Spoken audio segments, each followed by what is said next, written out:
Yo, what's up, everyone? Welcome to another edition of the Bread for Soul Convos, and thank you for joining. And I just wanted to say for those who have just joined in, if it's the first time watching these conversations, this is a show and platform where we share knowledge and experiences. You know, I chat to various music industry experts and colleagues, and we do this just because we want to share the knowledge. And I mainly do this because I don't want people to be failing because of lack of information. I think if you should be failing at your career, it should be because of your lack of hard work or other things, but not because you don't get the information or you don't know the know-hows. So I'm very grateful that this morning I am chatting to Katlego Malatji, who is a lawyer and is also, he's a lawyer, he's a director at Tailor Made Legal Solutions. He's also the CEO of Homecoming Events. And Homecoming Events basically started in 2008. Katlego did his LLB at the University of Pretoria, graduated 2011, and worked at Adams and Adams, and founded Tailor Made Legal Solutions. And I'm more than honored to be chatting to you, bro. How are you, Katlego? How's it, bro? Morning, Les. How are you? Thank you so much for having me. Very honored to be here this morning. Thank you so much, bro, for doing this. I'm good. I'm good. Thank you. I read somewhere where it said that you believe that while money and recognition are part of the packages or part of the package for a successful business, but the values and principles that ground you are most important. And do you want to share anything with that? I found it so powerful.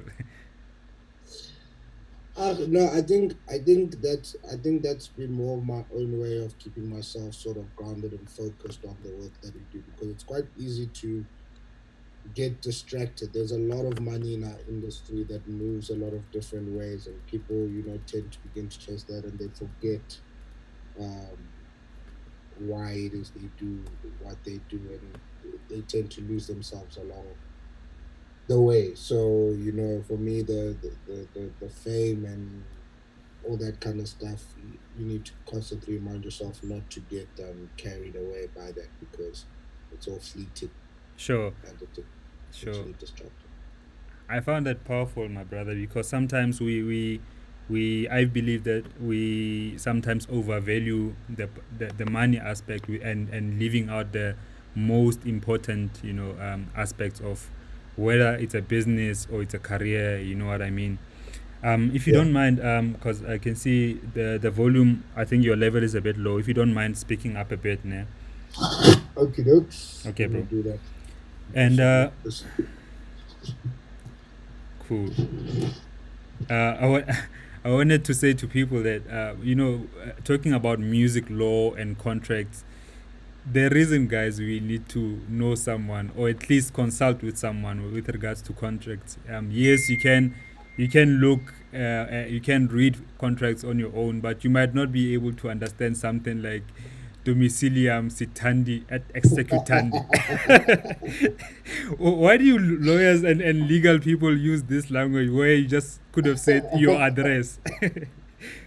Look, one of the main things around entertainment law is sort of trying to fast track the plain legal language movement, Mm. where we say to people, look, it doesn't need to be so complex. Like let's put it in layman's terms. But obviously the history of the law with Latin and the Roman Dutch law and everything, there's a lot of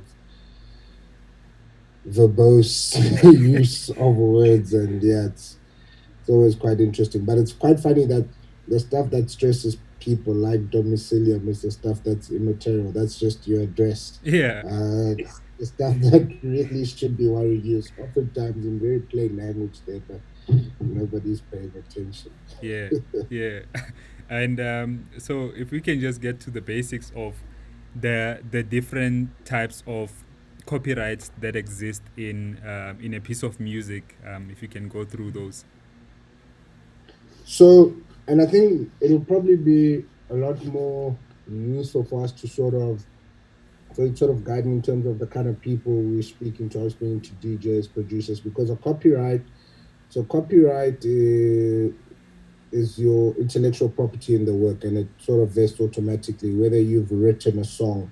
If you've written a song and you've reduced that writing to words, that's your copyright. If you've produced a beat and you've reduced that beat to a specific recordable format, that's your copyright. If you have written the music, written the actual notes and the chords, that's your copyright contribution.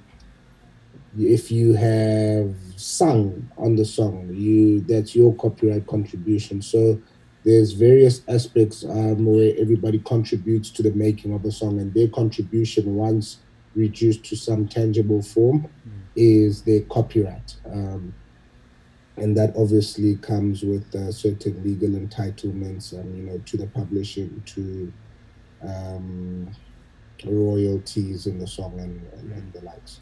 Yeah. So I prefer every time I speak entertainment law, I always prefer to speak about it as practically as possible, so that it's relatable to somebody who's actually making a song, or somebody who can see where they fit into that puzzle. Yes. Yes, Yeah. and thank you for that, because I also would like to put that in as plain terms as possible so that people can understand. So, if here's a producer, they've done a beat and they've recorded vocals on the song. Um, where should they be starting to go about making sure that their legalities are sorted with regards to the song? So let me start with the default breakdown of ownership or entitlement around a song. So let's look at it as one song. So it's a song. We now record a song. The song is split into two 50%. So 50% of that song is the master right. And the master right is owned by the person who would have paid for the song to make. So if I come into your studio and I pay for studio time and uh, pay for the producers, whatever, commission for the song to be made, I don't need to participate in that song. I own the master right because I've paid for it. I've commissioned the work to be done. Um, so that would usually be your record label and whoever's paying for it. So if I'm an independent, I own my own master rights. If I pay for the studio time and everything. Then the other 50% is the publishing. Now the publishing is where we deal with the copyright, and that's split into two. So that's a further 25%. 25% is the composition. So composition is what we would modernly refer to as the producer. So the guys that are making the actual music, they are composing the music. And then the other 25% is the author. Mm. So the author is where your songwriters and the actual artist, because oftentimes what people would do is they would buy the lyrics or pay the songwriter, and then get the entitlement to the authorship in the copyright and the publishing. So that's how a song is set up by default. But now obviously people are able to negotiate um those splits. So those are sort of default positions, but somebody can say, I'm going to take, I want to share in the master. I might not have paid for it, but I'm the biggest artist in the world and I'm doing you a favor and I want a share of the master, or whatever the case may be. So it's all very negotiable. What I always say to people is you need to keep a sort of a one-pager deed of assignment, where literally when you record music, once you guys are done, just to sort of sign, say who contributed what, or how are we splitting the song. Because what we find in South Africa a lot is that people go into the studio and it's fun and games, and one way one groovy, and we all friends apparently, and somebody takes that song, that project, runs with it, pushes it out, and it starts generating lots of money, and now we have to come back retrospectively and want to break down, and that's when people change. And I ain't like no, I might have said that night I get that 5%. Now it's the number one song in the country, Yeah. and Motosanyaga, 50%. Yeah. So it's important to really get those agreements in place. It doesn't even need to be a contract per se, just a basic agreement. Who owns the song, who produced it, who's the authors, are we agreed on that, what percentage splits, and make that. Sure. And I just want to say to people, if you're watching on Facebook, if you do have any questions that you want us you'd like Katlego to touch on some topics regarding legalities and music, please type the questions in the comments. I'm watching the comments on the Sir LSG page as well as the Best Beats page. So I wanted to get into a question of now, if you have a couple of songs, you've got different rights and copyrights in those songs, and you want to make an album. So you've got, let's say, 10 songs, and you want to now release these songs on a label. What are those agreements looking like with regards to releasing music on somebody else's music label? So maybe just run that question by me again. I just want to make sure I understand it Yeah. correctly. So if somebody wants to release an album and they've got about 10 songs and Sure. they want to release this album on a label, so what are those what how are those agreements looking like with regards to releasing music on another label? So and this is where, so copyright, in its nature, the only way you can seed copyright, the only way you can share, utilize, make use of copyright is through writing. Copyright is only seeded through writing. And what happens is people would then cede their rights via contract to you to allow you to. So when you sign your agreements, your contracts with featured artists, featured producers on the actual songs, you will find that it's always important that there be a clause that gives you the permission. So, along with the cession of the right to use the copyright in the actual song, there must then be a further cession, a further permission for you to be able to utilize that song on an album. Um, how in whichever way you guys agree on it. So what would then happen is when you then meet up with a label and say, okay, I need you to release my album, they'll say, okay, cool, bring us all the featured artist agreements, bring us all the producer agreements, so that we then make sure that you've got the right and entitlement to release this music on an album on your own. Then you then get into a a agreement with the record label. So then me as LSG, somebody with the legal entitlement to release the music, which all these other people feature on, who has an entitlement to this copyright for usage in an album. I then get into a contract with you, record label, saying, let's work. I have the necessary permission. So, before you carry on, I just wanted to clarify that. So, what exactly you mean is that if I'm making music and I've got collaborations with different artists, what I need to do is in my contracts with those artists, within my contract, I need to state that they are giving me permission to use this copyright and use it, whether it's for an album, whether it's giving it to a label, or whether it's giving it to an advert, but they are giving me the permission to use their rights within our agreement for further exploitation, if I may put it like that. 100%. Cool. So there must be that agreement that you've got the right to utilize it, not only for the release of a single, but that I can use it on an album. Cool. And then, what are the kind of different deals that artists would have with a label with regards to releasing an album? So I mean, there's numerous deals, and I guess the catchword currently is 360. Yes, because I know 360, man. Um, Yeah. but you know, 360 is really just a term that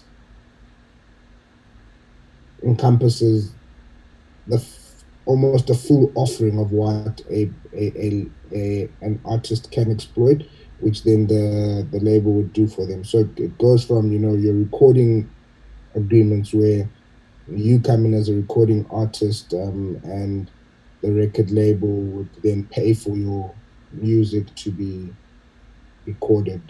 They'd pay for your album. They'd take care of the musical side, and you know they then help you to release it that way. There's publishing agreements where and most record labels you do that through a subdivision. So that's why you know you always find a subdivision where all they deal with is the publisher. So you take care of all your music, and then what they do is they assist you with collecting and dealing with the exploitation of the copyright. There's the management agreement where then label comes in and actually manages you as a brand, as an artist. There's live, you know, sometimes live is then mixed up with the management. So live is your bookings, Mm. where a label can take over your bookings at a percentage split. There's merchandising, there's Mm. licensing. So where you say, okay, look, this is my this is my music. I own it. I'm not ceding the ownership of the master, but I'm just licensing it to you for a period because I believe you can make it bigger. You know, you can utilize your marketing or whatever to make the song or this album bigger. So there's this various and I call them objectives because every time I sit down with the client, I say, "What's your objective? What are you looking to get out of this?" Because when we look at your contracts, we have to look at them as your objectives.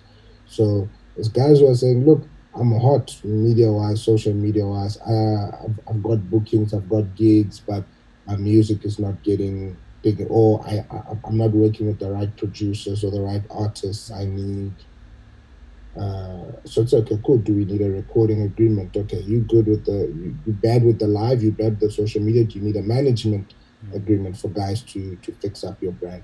And then there's obviously guys who then sign the full 360. You say, you know what, you can take care of everything, but you know, let's negotiate the percentages like this. So yeah, that's just those are the various facets. Bruh, just from your answer, it also gives me chills because I can imagine for somebody who does not know the basic of copyrights in the music industry, and here's somebody who's a hot artist and they just want to see themselves out there, you know, and they would be getting into agreements without having, you know, a clarity as to why they're getting into those agreements and what to expect from those agreements as well. But thank you for sharing that. I wanted to ask you, because the music scene has been, you know, changing, it's ever changing, but like in recent years we've seen such a decline in music sales, whether it's physical, even digital now. And now music, there's a lot of streaming now services which are further declining the actual sale of units. But I mean, streaming does is counted as sales at some point to a certain extent. But I want to ask you, do you think right now is the time to the music industry at large, the time to change some of the contracts, the way we've been doing contracts? Because we've been doing contracts like as sales based, you know, like this is the percentage 100%. that you're getting, and because we were selling this much units, but we're not selling that many units now. Is this a time to review those kind of contracts? I think that's really why we named our company what we did, Tailor Made Legal Solutions. The way the game is set up currently, everything needs to be tailored accordingly. So the years and the days of the default agreement are way past us. There's so much room to maneuver, and there's so much need for room to maneuver because Objectives are no longer the same. Career trajectories are no longer the same. Capabilities on both sides. So even what labels used to be able to offer and guarantee in the past is no longer necessarily the case, and they're needing to reinvent and refigure out what they can and they can't put on the table. And that's why we're trying to normalize the whole give let's sit down and talk about it. Give us your agreement. Let's strike out some things. Let's track some changes, and let's tailor the agreements accordingly. I did a deal recently where a label was paying a certain amount of money for some product, and then there was a an incentive bonus on streams. If you reach X number of streams, this is how we want to incentivize. And you have to put in such clauses because those are our KPIs. Nobody knows if those numbers are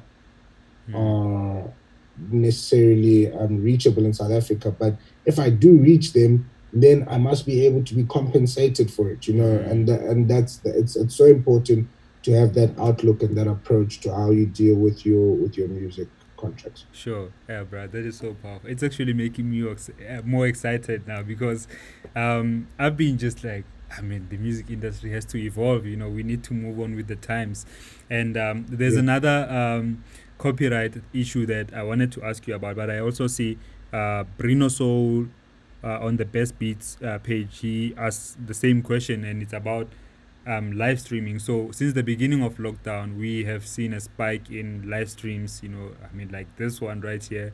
But we've seen a spike in a lot of music live streams, which DJs playing sets and streaming DJ sets, and most of the time, obviously playing other people's music, like generally how DJs would do at clubs.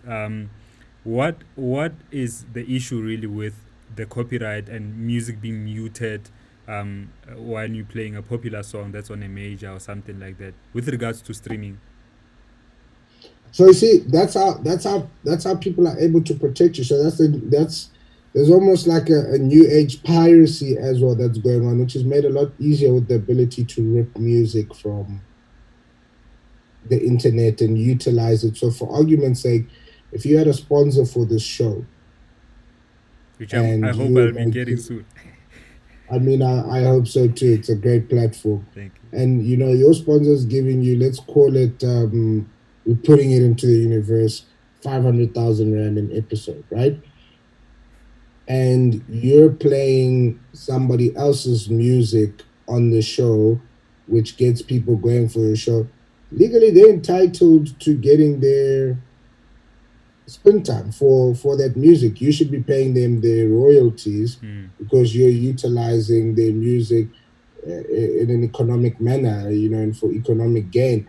And that's why then you get those interruptions and you get music being ripped and or rather pulled off because this is the new age of monetization. This is how people are going to utilize. So with the live streams and everything, even there. So when you look at Sampra, for argument's sake, um, and I mean, I've been trying to speak to artists about Sampra and Capasso and these collection societies for a while, and nobody really took it serious. But now they have to take it seriously because where the music is played and how how collection is done on those music makes or breaks a lot of artists now, because you can't gig, you can't perform, and you can't drop an album every week. So it's so important that people also join these collection societies and also get publishers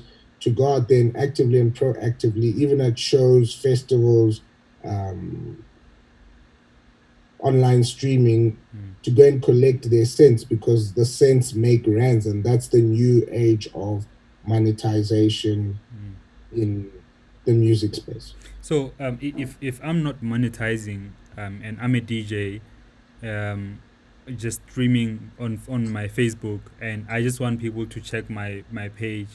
There is no money. There is no one making money out of it. I'm not if anything, I'm exposing the music to more listenerships.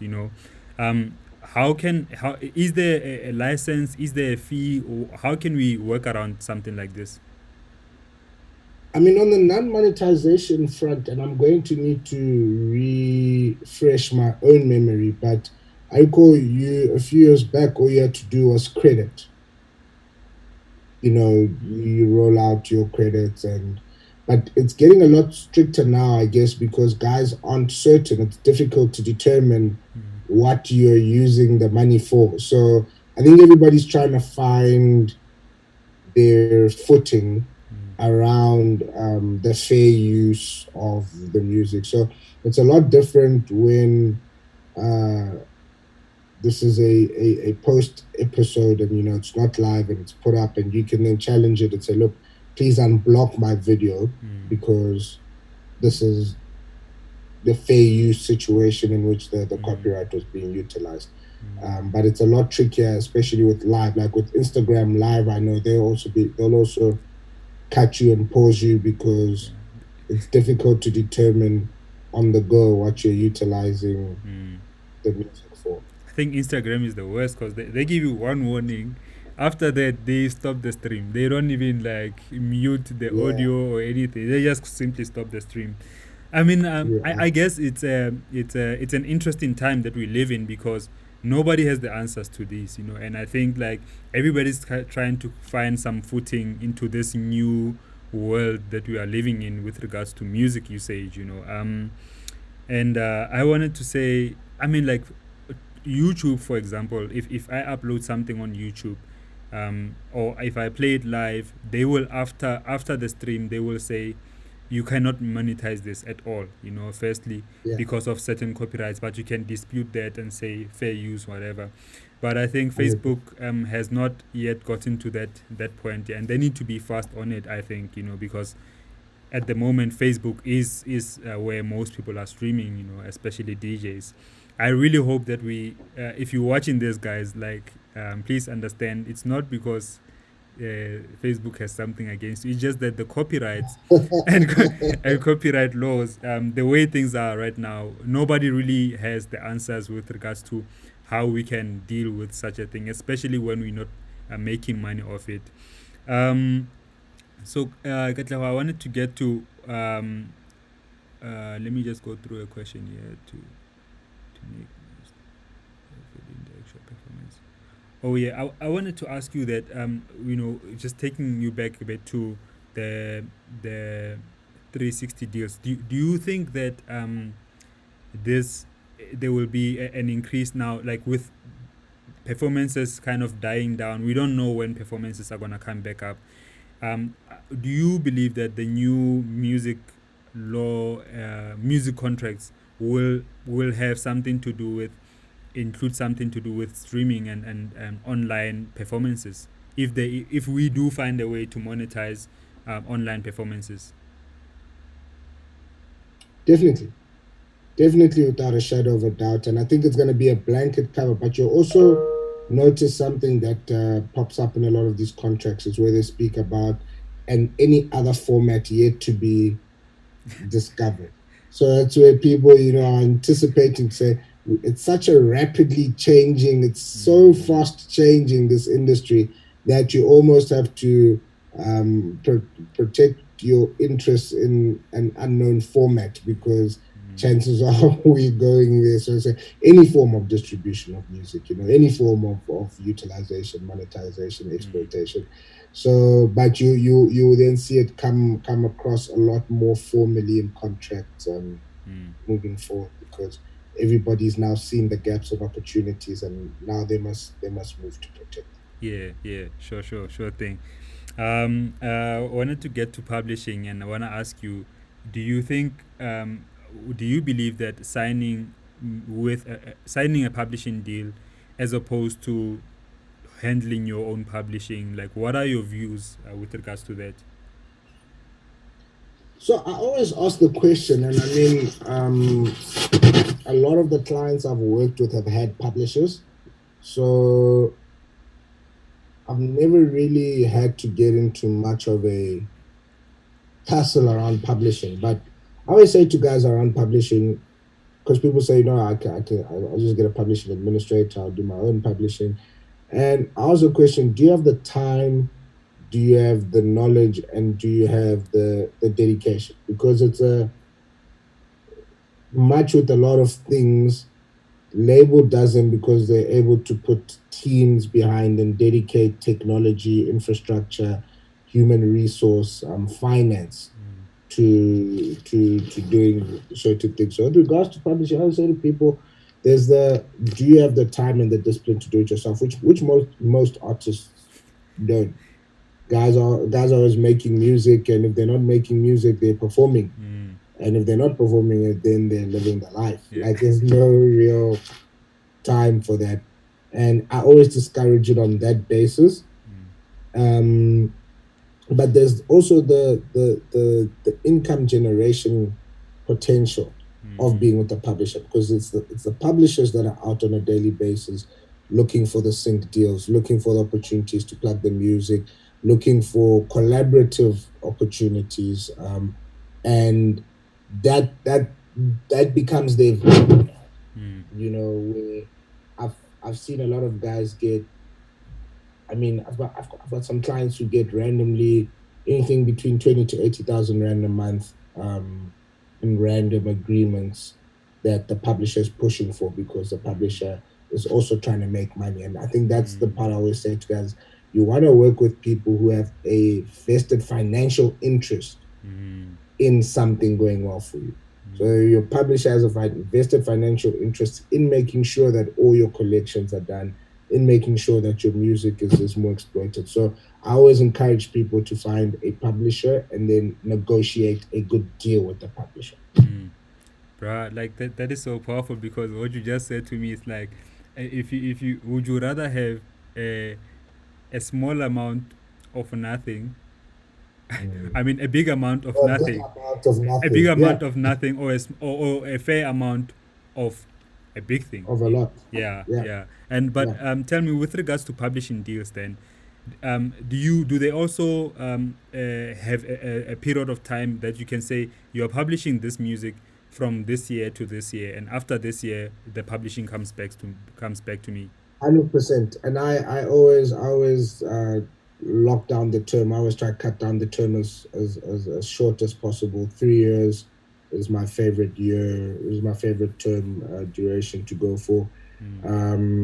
Cut down the term. Cut down all sort of additional periods and sell-off periods and all of that, and just limit. And that's what you want to do with the publishing agreement. Is you want to limit um, the publisher in as far as you can, while still making it lucrative and worth their while to the publisher. And of course, your music must bang so that they have something Yeah, to work with. yeah, definitely, definitely. And then I want to ask you that about the if once the period has lapsed with regards to a publishing agreement on a certain song, does now this song have to be re-registered with various royalty collection societies for with the new information?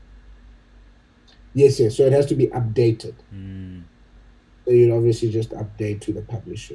yeah, I hear you. Nah, I Yeah. hear you loud and clear, bro. What are the some of the? I mean, people are afraid of signing publishing. I mean, I'm afraid. I don't even know why I'm afraid. No, but why are we so cautious with regards to publishing deals? What are the things that you've seen that have gone wrong for artists in publishing deals? So, like I've said, I haven't really encountered a lot of bad things in publishing, but generally, the sentiment that you address is across the board in as far as contracting in general in South African music. People are just scared of contracting. They just don't like it. And there's a new, with the new age artists, the new generation that's coming up, there's a wild obsession with independence. Mm, Everybody's all about being independent. It goes back to the point we were making a few moments ago, where I think there's a failure to, and because people don't research the music industry, perhaps let me start there. So because people don't research the music industry, they don't understand how it operates. Then they make a lot of emotional and social decisions on the business. Sorry, just 1 second, LSG. No We're worries, in bro. we're in court this morning. Just 1 second. I just need to let my attorney know that I'll get back to him. I've got Okay, no worries, no worries. a time.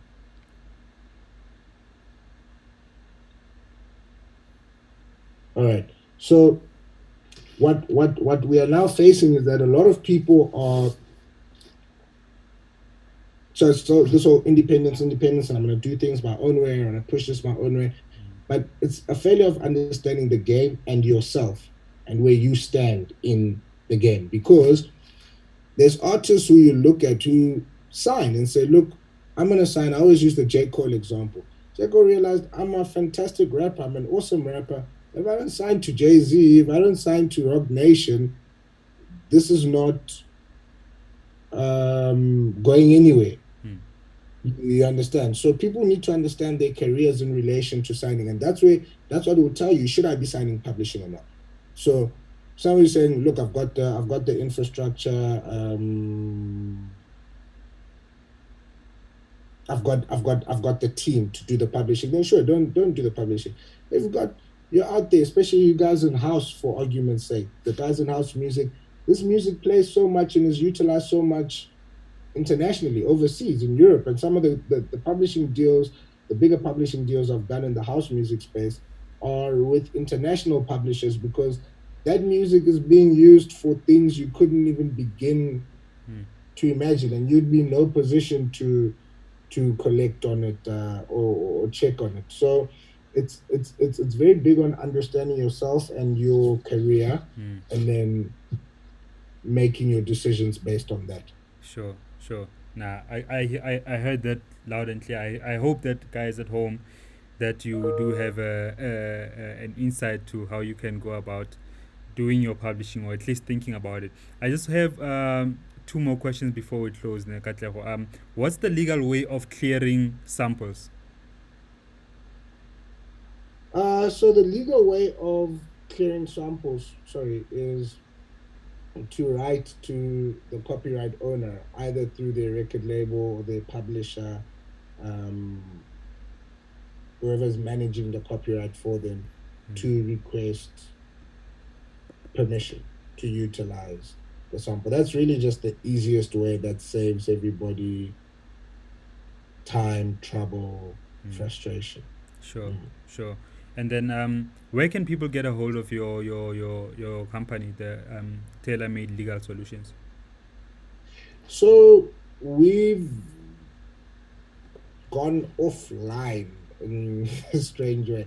So what we found when we started this LSG a few years back was that guys hated the website. They hated it to be known like the artists. They didn't want they wanted to feel like you work for them alone. Like, so it's like Joanna Amarawana Spanela LSG or what's LSG di Pirita.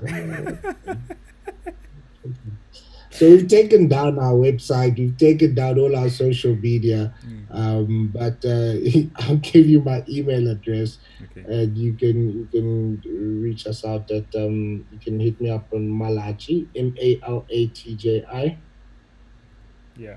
at tailormadelaw.co.za. TailorMadeLaw.co.za. So it's a Malachi at tailormadelaw.co.za if somebody wants to Yes, sir. connect with you. Just one last question. If you had the power and to change or influence any area in the South African music industry, what would you change? Which area, and what would you change about it? If I had the power to change any area in the industry, which one would it be? Yeah. I would change Black artists' relationship with their outlook on their art from a professional perspective. I'd really change that and get people to really understand what a big potential business them and their craft are, and really invest in professionalizing so that they can grow and exploit. I think people really need to look at this less as a we're having a good time, and as a we can build for a very long time if we set up the right structures around us, accounting, legal, um, strategy, afterwards. Sure, bro. Thank you so much. I know you gotta run. I'll just close the show, but I just wanted to say thank you for your time. Thank you for your knowledge and for sharing your knowledge as well, bro. We're gonna do another part two, right? Just to talk about homecoming Um, events. yeah. No worries at all. Thank you so much for having me, and thank you for the platform and sharing with people, sharing information, sharing knowledge. Is the kind of bread we should be sharing. So thank Thank you. I you, brother. appreciate this. Thank you, brother. Cheers, man. All right, man. Have a good one. Hola, you too. So yeah, everyone. I hope you got some info, some valuable information, especially with regards to copyright, publishing, and just the way we should be looking at our music as a business.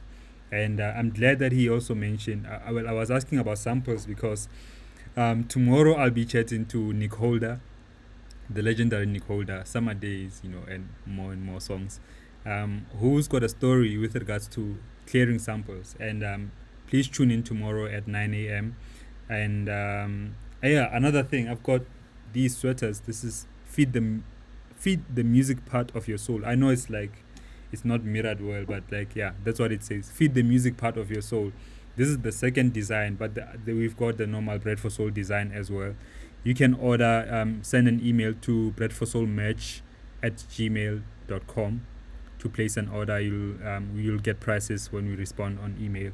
But yeah, thank you so much for watching these sessions and thank you for tuning in. Share, please comment as well with tag somebody who could learn from these sessions, and share to as many people as possible, guys. Let's keep on creating. Let's keep on being creative, basically. And we are done. Peace out.